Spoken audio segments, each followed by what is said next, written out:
ఈరోజు తెలంగాణ ప్రాంతంలో ఉన్నటువంటి ప్రభుత్వ పాఠశాలలు, ప్రభుత్వ కళాశాలలో ఉన్నటువంటి టీచింగ్, నాన్ టీచింగ్ స్టాఫ్ అందరికి కూడా యూనియన్లు పెట్టుకొని వాళ్ళు అలా యూనియన్ ద్వారా వాళ్ళ సమస్యలు పరిష్కరించుకుంటున్నారు. కానీ ఇక్కడ తెలంగాణ ప్రాంతంలో ఉన్నటువంటి ఏదైతే ప్రైవేట్ ఇన్స్టిట్యూషన్స్ ఉన్నాయో, ఈ ప్రైవేట్ ఇన్స్టిట్యూషన్స్ ద్వారా పనిచేస్తున్నటువంటి టీచింగ్, నాన్ టీచింగ్ స్టాఫ్ వాళ్ళకున్నటువంటి సమస్యల గురించి చెప్పుకుందామంటే వాళ్ళకు సరైన యూనియన్ లేకపోవడం ఒకటి.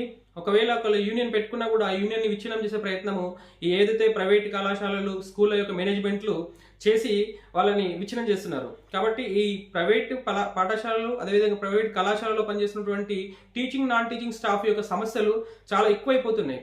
ఈరోజు మనం అబ్జర్వ్ చేస్తే కనుక ఈ రాష్ట్రంలో సంవత్సరానికి 12 నెలలు పాఠశాలలు, కళాశాలలు విద్యార్థుల దగ్గర నుంచి ముక్కు వెండి ఫీజు వసూలు చేస్తాయి.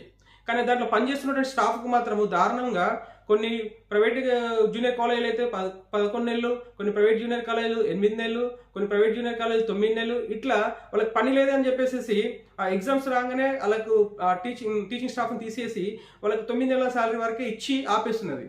అదేవిధంగా స్కూళ్ళలో కూడా చూస్తే మనము కొంతమందికి ఏమో 10 మంత్స్ ఇస్తున్నారు, కొంతమందికి 11 మంత్స్, కొంతమందికి మాత్రమే 12 మంత్స్ శాలరీ ఇవ్వడం జరుగుతుంది. ఇది చాలా దారుణమైన విషయం. ఎందుకంటే వాళ్ళు 9 మంత్స్ శాలరీ తీసుకొని ఇంకా 3 నెలలు ఎక్కడ తీసుకోవాలి శాలరీ, వాళ్ళు ఎక్కడ పోయి పని చేసుకోవాలి వాళ్ళు. కాబట్టి ఇటువంటి పరిస్థితుల్లో ఏదైతే ప్రైవేట్ మేనేజ్మెంట్ ఉన్నారో వాళ్ళు ఖచ్చితంగా అపాయింట్ చేసుకున్నటువంటి టీచింగ్ స్టాఫ్, నాన్ టీచింగ్ స్టాఫ్కు 12 నెలల శాలరీ ఇవ్వాలి. అదేవిధంగా వాళ్ళ యొక్క జీతం అంటే ఇప్పుడు ఫర్ ఎగ్జాంపుల్కి ఒకే స్కూల్లో పనిచేస్తారు, సేమ్ క్వాలిఫికేషన్స్ ఉంటాయి, సేమ్ ఎక్స్పీరియన్స్ ఉంటుంది, కానీ కొంతమందికి ఎక్కువ శాలరీ ఇస్తున్నారు, కొంతమంది తక్కువ శాలరీ ఇస్తున్నారు. అట్లా కాకుండా ఆ పనిచేస్తున్నటువంటి టీచర్స్కి ఒక స్కేల్ అంటే శాలరీని ఒక పద్ధతి ప్రకారం ఇవ్వాలి. అంటే వాళ్ళ పెరుగుతున్న ధరలకు అనుగుణంగా ఆ యొక్క టీచర్స్ కానీ, నాన్ టీచింగ్ స్టాఫ్ కానీ శాలరీ ఇవ్వాలి. అదేవిధంగా ఈరోజు చూస్తున్నాం మనము విద్యార్థుల యొక్క ఫీజులు మాత్రం పెరుగుతున్నాయి ప్రతి సంవత్సరం, కానీ జీతాలు మాత్రం పెంచారు. ఎందుకని అంటే మేము లాస్ట్లో ఉన్నాము, నష్టాలు ఉన్నామని చెప్పేసి ఈ కళాశాల మేనేజ్మెంట్లు చెప్తూ ఉంటాయి. కానీ వాస్తవానికి ఈ విద్యా సంస్థలు ఎందుకు నెలకొల్పుతారు?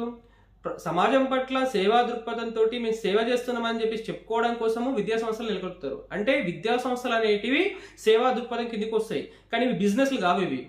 కానీ ఇక్కడ మనం తెలంగాణ ప్రాంతంలో చూస్తే చాలా ఇన్స్టిట్యూషన్స్ కూడా జూనియర్ కాలేజీలు కానీ, అదేవిధంగా స్కూల్స్ కానీ వాళ్ళు విచిత్రమైన పేర్లు పెట్టి state syllabus, central syllabus, international syllabus అని చెప్పేసి పేర్లు పెట్టుకొని వాళ్ళు కేవలం బిజినెస్ పరమావధిగా ఈ విద్యా సంస్థలు నడుపుతున్నారు. అది చాలా దారుణమైన విషయం.